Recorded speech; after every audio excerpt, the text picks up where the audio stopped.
लंका कांड चल रहा है। ये लंका कांड, ये युद्ध कांड है। तो हम सभी को भगवान से ऐसी प्रार्थना करनी चाहिए कि हम युद्ध से बचे रहें। मतलब हम कहीं लंकावासी होकर के न रह जाएं, हम सभी अयोध्यावासी बने रहें। जो भगवान का दिव्य धाम है श्री राम अयोध्या, हमें निवास मन वचन कर्म से अयोध्या का मिले। तो इस लंका कांड में सेतु का निर्माण हो चुका है। भगवान अपनी सेना, वानर सेना के साथ में लंका में प्रवेश कर चुके हैं। शाम का समय है, एक दिन की बात है। भगवान विश्राम कर रहे हैं। एकाएक भगवान की दृष्टि आकाश में जाती है। देखा चंद्रमा अपनी संपूर्ण कलाओं से खिला हुआ है। तो भगवान श्री राम को एक विनोद सूझा।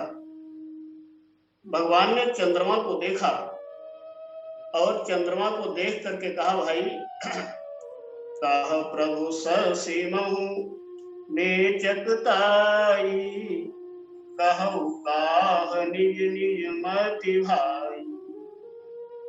भगवान ने सभी जो हैं वहां उपस्थित उनसे कहने लगे कि बताओ चंद्रमा में जो एक कालिमा दिखाई दे रही है क्या है? केवल एक ही मत नहीं, कहु काह निज निज मति भाई। आप लोगों का तर्क क्या हो सकता है, किसी की सोच क्या हो सकती है, सो सब हमसे कहो। तो सबसे पहले सुग्रीव बोले, कहा सुग्रीव सुनहु रघुराई, ससीमहु प्रगट भूमि कै भाई। सुग्रीव जी ने कहा, भगवान ये चंद्रमा में पृथ्वी की छाया दिखाई दे रही। सुग्रीव जी को चंद्रमा में पृथ्वी की छाया क्यों दिख रही है? क्योंकि ये राजा हैं, इन्हें हर जगह पृथ्वी ही दिखाई पड़ती है। यहाँ पर वैसे तो हमें बोलना है, कह लंकेश कवन कै बंदर, यहीं से आगे बढ़ेंगे बहुत जल्दी। तो दूसरे किसी ने कहा, यहाँ तो सुग्रीव का नाम दिया था, दूसरी चौपाई में कहते हैं मार्यो राव शशि का कोई, कुर्मः परि श्यामता सोई। किसी ने कहा, यहाँ नाम का उल्लेख गोस्वामी नहीं करते। किसी ने कह दिया राहु ने चंद्रमा को पीटा है, वो निशान पड़े। तो ये कौन कह सकता है? ये श्री विभीषण जी कह सकते हैं, क्योंकि विभीषण जी पिट करके आए, इसलिए इन्हें सब पिटे हुए ही दिखाई दे रहे। किसी दूसरे ने तर्क दिया, को कह जब विधि रति मुख कीन्हा, सार भाग शशि कर हरि लीन्हा। यहाँ पर भी किसी का नाम नहीं। यहाँ किसी ने कहा, जब ब्रह्मा जी ने कामदेव की पत्नी रति को बनाया, उसके मुख का निर्माण जब किया, तो चंद्रमा के सार सर्वस्व का हरण कर लिया। जिससे चंद्रमा में काला धब्बा दिखाई देता है। तो यहाँ दो मत हो सकते हैं, लेकिन अंगद जी का मत ज्यादा सटीक बैठता है। अंगद जी को लगता है कि अपने पिता के बाद में राजा मुझे बनना था, लेकिन भगवान की शरणागति को पहले चाचा सुग्रीव ने स्वीकार किया, इसलिए भगवान ने राजा बना दिया। भविष्य के राजा तो अंगद है ही, क्योंकि युवराज पद इन्हें दिया है, तो इसलिए ये मत अंगद ही का हो सकता है। अब भगवान अपना मत व्यक्त करते हैं।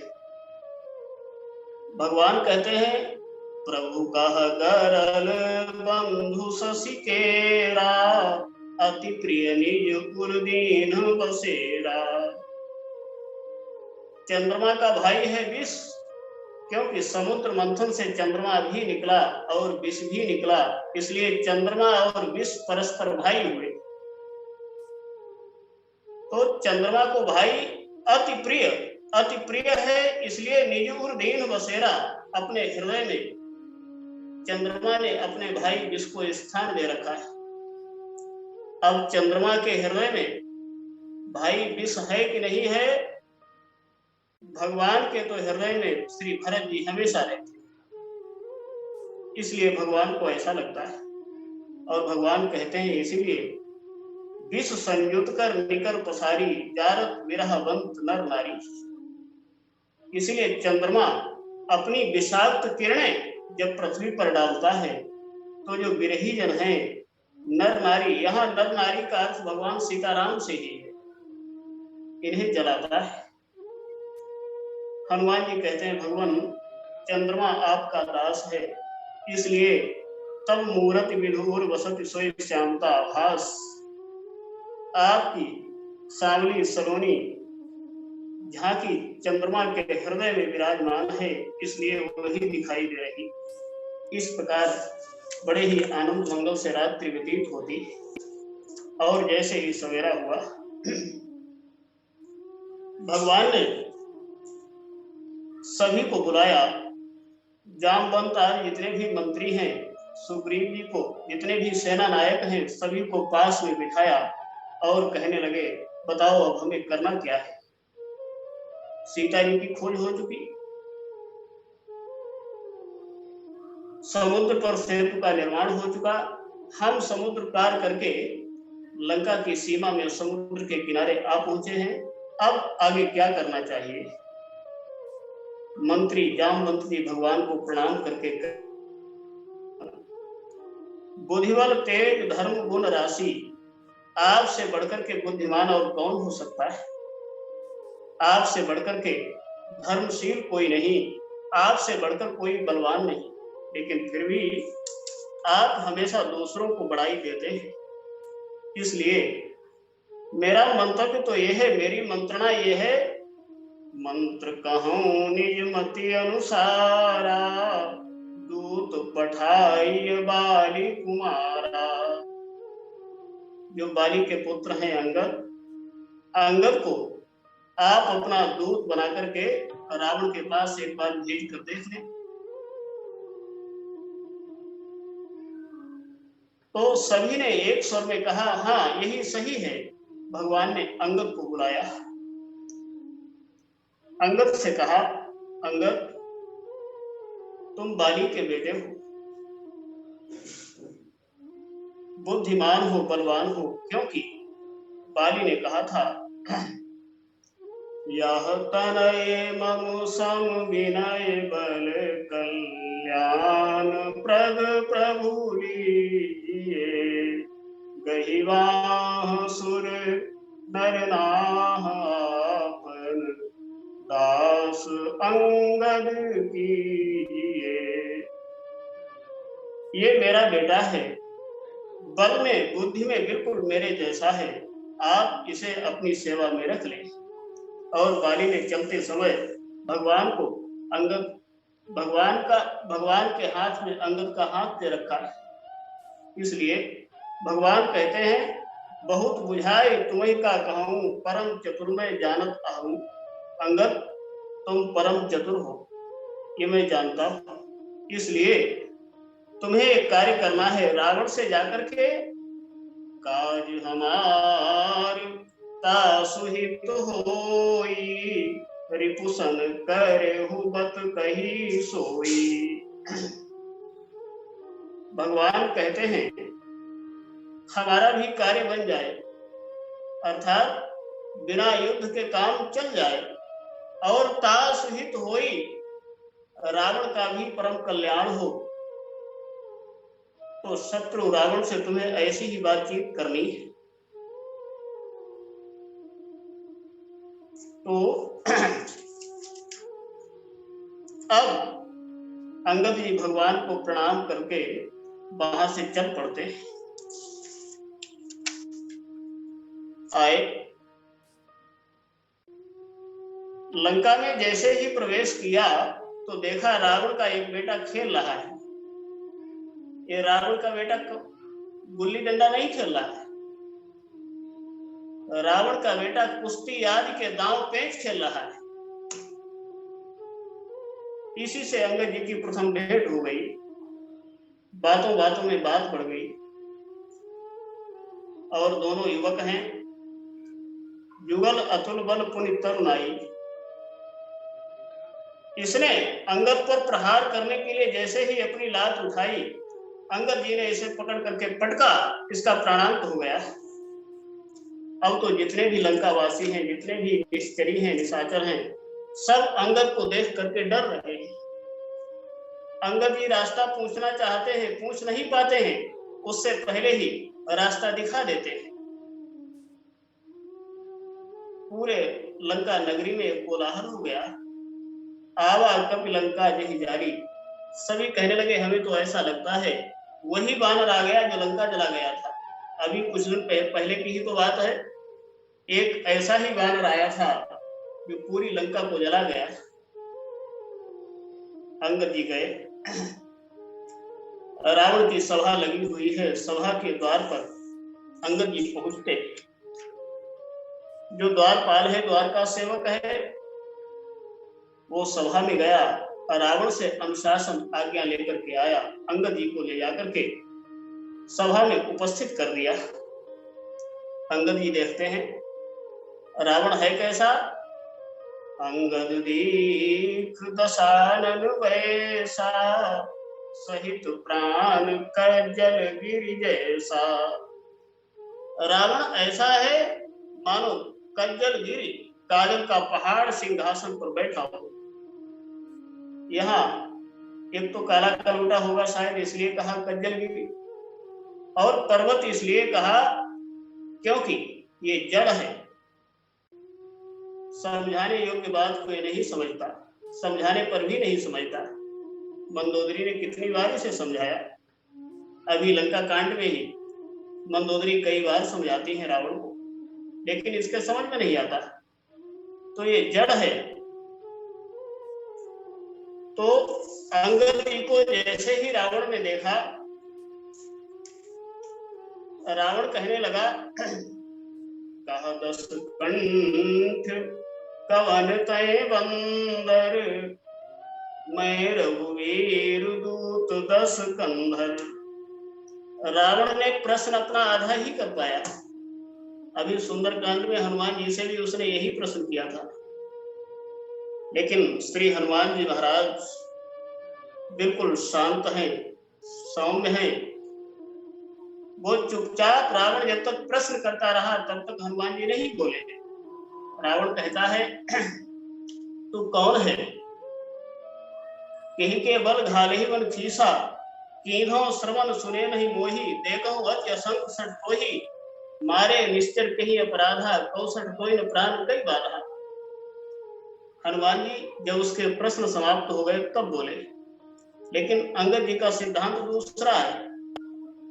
अंगद जी का सिद्धांत है जो जैसी बात करे तुरंत उसे वैसा ही उत्तर दो। छठे साठ्यम समाचरित वाली बात है। तो इसने इतना ही कह पाया तू कौन है। अंगद जी कहने लगे मैं रघुवीर दूत दस कंधर। एकदम अंगद जी बोल पड़े। अब अंगद जी यहाँ से बोल रहे, रावण चुप हो गया। और अंगद जी कहते हैं, देखो मम जन कहीं तो रही मिताई, मेरे पिताजी से तेरी मित्रता थी, इसलिए तब हित कारण आयम भाई। मैं भगवान का दूत हूँ। वाल्मीकि जी भी लिखते हैं, दूतो हम कौशलेन्द्रस्य रामस्य क्लिष्ट कर्मणः। मैं कौशलेंद्र भगवान श्री राम का दूत हूँ, मेरे पिताजी से तेरी मित्रता रही, इसलिए तब हित कारण आयो भाई, मैं तुम्हारा हित करने के लिए आया हूं।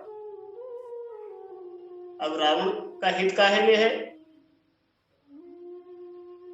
और वहां भगवान ने भी कहा था, तार सुहित हुई, काल हमार तार सुहित हुई। और भगवान ने कहकर के अंगद को भेजा था। वाल्मीकि स्पष्ट कहते हैं, ब्रवीमि त्वां हितं वाक्यं क्रियतामोर्ध्वदेहिकं, सुदृष्टा क्रियतां लंका, जीवितं ते मयि स्थितम्। रावण से कहना वो अपने और्ध्वदेही कर्म को कर ले, मतलब श्राद्धादि कर्म कर ले। श्राद्धादि करने के लिए मैं किसी को छोड़ूंगा नहीं। ब्रवीमि त्वां हितं वाक्यम, अब रावण का हित काहे में है? भगवान कहते हैं, ये अंगद जी को दूत बना करके भेजा, ये तो एक दिखाने के लिए लीला थी। रावण का हित भी तो इसी में है, ये आगे स्पष्ट हो जाएगा। मानो भगवान ने निर्णय पहले ही कर रखा है, ये मानेगा नहीं, ये अंगद जी की बात को नहीं मानेगा, इसलिए मेरे बाण के द्वारा इसकी मृत्यु है, इसी में इसका हित है। और रावण भी कहता है, मैं भगवान के बाणों से मेरी मृत्यु हो जाए तो भव तरऊं, तो मैं इस संसार सागर को अनायास ही पार कर जाऊं, तो इसका हित तो इसी में है। अंगद जी कहते हैं, उत्तम कुल पुलस्ति करनाति, शिव विरंचि पूजहु बहु भांति, बर पायहु कीन्हु सब काजा, कीर्तिहु लोकपाल सब राजा। एक चरण में तो अंगद जी इसकी कुलीनता का वर्णन करते हैं। तुम्हारा जन्म कितने श्रेष्ठ कुल में हुआ है, उत्तम कुल, ब्राह्मण कुल में उत्पन्न हुए हो, माने ऋषि परंपरा में इसका जन्म हुआ है, इसलिए तुम उत्तम कुल में जन्मे हो। भाई कोई उत्तम कुल में जन्म लेकर के महान नहीं बनता। आजकल तो एक ऐसी बयार बह पड़ी है, लोग अपने को श्रेष्ठ दिखाने के लिए, श्रेष्ठ प्रस्तुत करने के लिए न जाने कितने प्रयास करते हैं। ऊंचे कुल का जन्म या करनी ऊंचन होए, यदि उच्च वर्ण में उच्च कुल में जन्म मिल जाए, कर्म यदि सही नहीं है वो तो अधम है। और 3 चरणों में रावण के ऐश्वर्य पराक्रम का वर्णन श्री अंगद जी करते हैं। यहाँ पर सार अलंकार है। सार अलंकार मतलब उत्तरोत्तर उत्कर्षा सार इत्य विधीयते, उत्तरोत्तर ऐश्वर्य का वर्णन करना, इसी को सार कहा जाता है। ये सार अलंकार का प्रयोग है। अंगद जी कहते हैं, तुम्हारा जन्म उत्तम कुल में हुआ है, ब्रह्मा शंकर आदि की पूजा बहुत प्रकार से तुमने की है, इनसे वरदान प्राप्त किए हैं, सभी लोग कालों पर विजय प्राप्त की है, सभी राजाओं को अपने वशीभूत कर रखा है, लेकिन फिर भी नृपोभिमान मोहवश किंबा, हरियाणे सीता जगदम्बा। फिर भी राजा होने के, बलवान होने के अहंकार में अथवा मोह के वशीभूत होकर के जगत जननी श्री जानकी जी का तुमने अपहरण कर लिया है, ये ठीक नहीं। और कोई बात नहीं, गलती हो गई, कोई बात नहीं। अब जो मैं कहता हूं वो करो। यदि आप ऐसा करेंगे तो सद अपराध क्षमी प्रभु तोरा, भगवान तुम्हारे सभी अपराधों को क्षमा करेंगे। दांतों में तिनके को दबाओ, कंठ में कुठार लटका करके अपनी स्त्रियों के साथ में, परिजनों के साथ में सागर जनक सुता करी आगे, यही विधि चलो सकल भय त्यागे। श्री जानकी जी को आगे कर लो, फिर सारे भय से मुक्त हो जाओगे। भाई जानकी जी को आगे क्यों करोगे? निश्चित सी बात है, भगवान की पत्नी का हरण किया है, वो क्रोध में बैठे हैं। और जब श्री जानकी जी को आप आगे करके चलेंगे तो जानकी जी को देख करके भगवान का क्रोध ठहर नहीं सकेगा, क्योंकि श्री जानकी जी हैं पराभक्ति। भक्ति को देख करके भगवान क्रोध नहीं करते। भगवान वैसे तो क्रोध कभी नहीं करते। यही करुणाकर कीन्ह कोहू, उन्होंने हमेशा करुणा की है, कृपा की है, उन्होंने कभी क्रोध नहीं किया। और यदि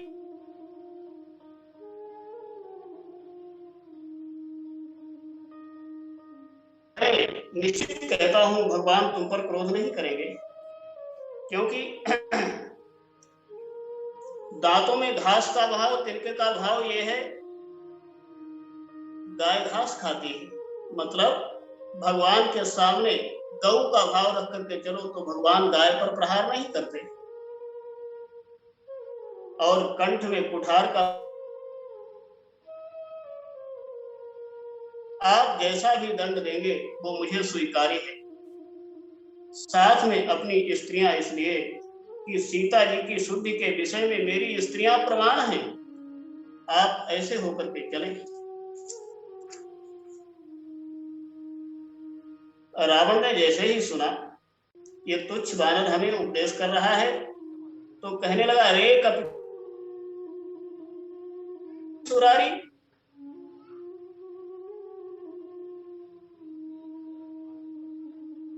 क्या तू नहीं जानता है देवताओं पर मैंने विजय प्राप्त कर रखी है, तू मुझे तिनके के समान समझता है। विस्पष्ट विष्टपा नाम विजय नमक इमाम मन से तुम तृणाय, क्या तूने तिनके से भी गया गुजरा मुझे मान रखा है? बता तेरे पिता का क्या नाम है? कहो निज नाम जनक कर भाई, कही नाते माने बिताई। तू जो कह रहा है मम जन कही तो रही बिताई, तो तेरे पिता का नाम क्या है? वो मुझसे मित्रता किस रूप में मानता था? तो अंगद जी कहते हैं, बालिपुत्रो अंगदो नाम यदि ते श्रोत्रमागतः। मेरे पिता का नाम है बाली, मैं उनका बेटा हूं, मेरा नाम है अंगद। अंगद नाम बाली कर बेटा, तासों कमहु भई ही भेटा। क्या कभी बाली से तुम्हारी भेंट हुई है? अंगद जी तो कहते हैं, मेरे पिताजी की तुमसे मित्रता थी, और ये क्या कह रहा है, रहा बाली वानर में जाना। हाँ, मित्रता तो नहीं थी, जान पहचान थी। ये अपने बड़प्पन में इतना चूर है, जब तक बाली जीवित रहे तब तक ये बाली के सम्मुख कभी नहीं गया। लेकिन अब इसे मालूम है कि बाली का प्राणांत हो चुका है, भगवान श्री राम ने ही बाली को समाप्त कर दिया है, क्योंकि ये हनुमान जी ही बता करके आए। और यहाँ ये कह रहा है, अंगद तू ही बाली का बेटा है, उपजे वंश अनल कुल घालक। अरे अपने वंश में तू वंश को नष्ट करने वाला पैदा कहां से हो गया? गर्वन गयहु व्यर्थ तुम जायहु, निज मुख तापस दूत कहायहु। इसका शब्दार्थ तो ये है कि जब तू अपनी माँ के गर्भ में था, वो गर्भ क्यों नहीं नष्ट हो गया? लेकिन यहाँ एक वाच्यार्थ इसका ये भी ले सकते हैं, गर्भ न गयो व्यर्थ। मानो रावण कहता है, अंगद तुम्हारी माँ का गर्भ व्यर्थ नहीं गया। यदि तुम राम के सेवक बने हो तो तुम्हारा जीवन लेना सार्थक हो गया, क्योंकि पुत्रवती युवती जग सोई, रघुपति भगत जासु सुत होई। तिन ते कर सूकर स्वान भले, जड़ता न कहें किछु है। मतलब गोस्वामी जी जो जिनकी संतति भगवान की भक्त नहीं है, उनके लिए ऐसे शब्दों का प्रयोग करते हैं जो पशुओं के लिए प्रयोग किए जाते हैं। वो कहते हैं कि नतर बाज भली बाज बियानी, ब्याहना तो पशुओं के लिए प्रयोग करते हैं। तो यहाँ ये कह रहा है कि तुम अपने वंश को नष्ट करने वाले कहां से पैदा हो गए। दिग दिगम गदमानेन एन ते निहता पिता, निर्माना वीर वृत्तिस्ते तस्य दूतत्वमागतः। धिक्कार है अंगद तुझे, तेरे पिता को जिसने मार दिया है तू उन्हीं की सेवा कर रहा है, उन्हीं का दूत बन करके यहाँ आ गया है। इसे मालूम है क्योंकि सुंदरकांड में जब हनुमान जी कहते हैं खरदूषण त्रिशरा और बाली के द्वारा माने भगवान के द्वारा बाली समाप्त हुए, लेकिन यहाँ भी इसी स्थान पर एक भेद नीति का प्रयोग करता है। ये तो बाद में कहता है। जब रावण ने पूछा अब कहो कुशल बाली कहाँ आई, बाली की कुशलता बताओ, बाली आजकल कहाँ है। इसे मालूम है जबकि जो राजा की जो 4 नीतियां हैं, राजधर्म की जो 4 नीतियां हैं, उसमें से एक भेद नीति का प्रयोग करता है। तो अंगद जी कहते हैं दिन 10 गए बाली पही जाई, पूछो कुशल सखा और लाई। 10 दिन यहाँ बातचार से यह है कि कुछ ही समय में तुम भी वही जाने वाले हो जहाँ बाली हैं। तुम्हारे तो मित्र थे, इसलिए वहीं जाकर के हालचाल पूछ लेना। अब मित्र कैसे थे, क्योंकि बाली और रावण दोनों एक जैसे, बाली और रावण दोनों ही पर स्त्री हरता है। बाली ने अपने भाई सुग्रीव की स्त्री को रख रखा था और ये भगवान की पत्नी सीता जी का हरण करके लाया है रावण। तो इसलिए राम विमुख की, राम के द्रोही की जो कुशल होती है वही तुम्हारी होने वाली है। कहने का मतलब यहाँ वाच्यार्थ तो ये है, यहाँ लक्ष्यार्थ तो ये है कि तुम भी सदगति को प्राप्त करने वाले हो, लेकिन वाच्यार्थ तो ये है कि तुम ज्यादा दिनों तक अब जीवित नहीं रह पाओगे। राम बाल निज धाम पठावा, भगवान श्री राम ने बाली को अपना धाम दिया और मंदोदरी आगे कहेगी तुम हूं दियो निज धाम राम नमामि ब्रह्म निरामयम, रावण से कि तुम्हें भी भगवान ने अपना धाम दिया है। तो इसलिए श्री अंगद जी कहते हैं सुनु सठ भेद होई मन ताके, श्री रघुवीर हृदय नहीं जाके। भेद तो उसकी भेद बुद्धि तो उसमें आती है जिसके मन में भगवान श्री सीताराम जी नहीं, मैं तो उनका सेवक हूं, इसलिए मेरे अंदर ये भेद नहीं आ सकता। हम कुल घालक सत्य तुम कुल पालक बसीस, तुम्हें कहते हुए शर्म नहीं आई कि हम अपने वंश को नष्ट करने वाले हैं, तुम अपने वंश को बढ़ाने वाले हैं। अंधो बदिर न अस कहाई, नयन कान तब 20, तेरे तो 20 कान हैं, 20 नेत्र हैं, ऐसे तो अंधे बहरे भी नहीं कहते। क्योंकि धर्म परायण सोई कुल त्राता, राम चरण जाकर मन उदाता। उनका त्राण करने वाला कौन है, जिसका मन भगवान के चरणों में लगा। और तुम कैसे हो, आगे कहा जाएगा राम विमुख असहार तुम्हारा, रहा न कुल को रोग निहारा। तुम कुल पालक कैसे हो, तुझे शर्म नहीं आती, लज्जा नहीं आती, तू मिथ्यावादी है, डूब क्यों नहीं मरता। इस प्रकार ये अंगद रावण संवाद। आज कल हमें कहीं जाना है, यदि न गए तो सवेरे हम पटेल साहब को बताएंगे, यहीं से आगे इस यात्रा में कल भी उपस्थित होंगे और अपनी वाणी को यहीं पर विराम देते हैं। समय भी हो रहा है। बोलिए श्री सीताराम भगवान